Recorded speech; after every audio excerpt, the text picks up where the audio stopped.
This short video is going to talk you through 5 narrative structures. Firstly, we have linear.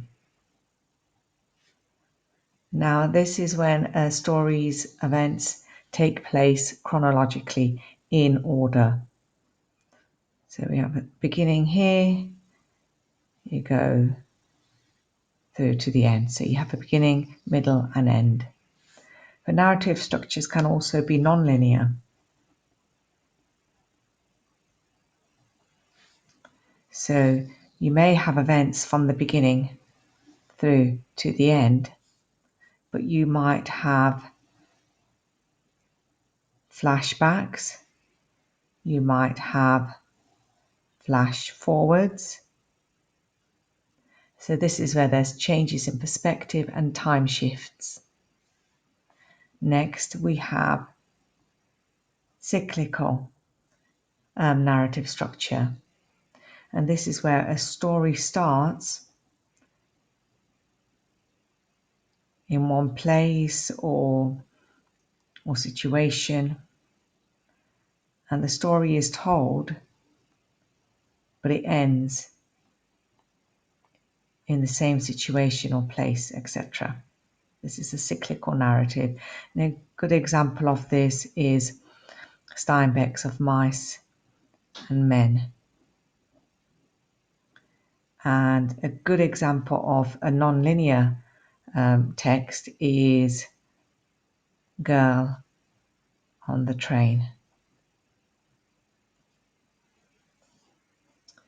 Next, we have a parallel structure, and this is where you've got more than one story being told.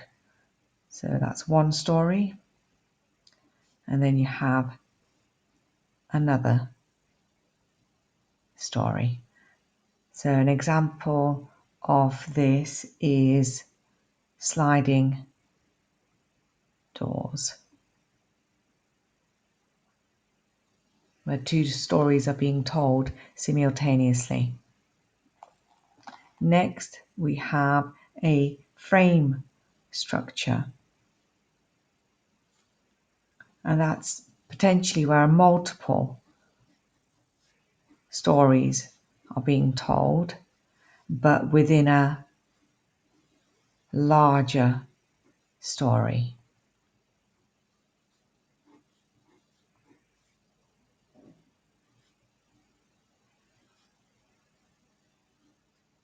So for example, the movie Titanic is a good example of a frame structure. It's where the writer's telling a story or stories within a story. So in the Titanic, we have the old Rose's story, and then she takes us back to her younger self in 1912 and tells us this story.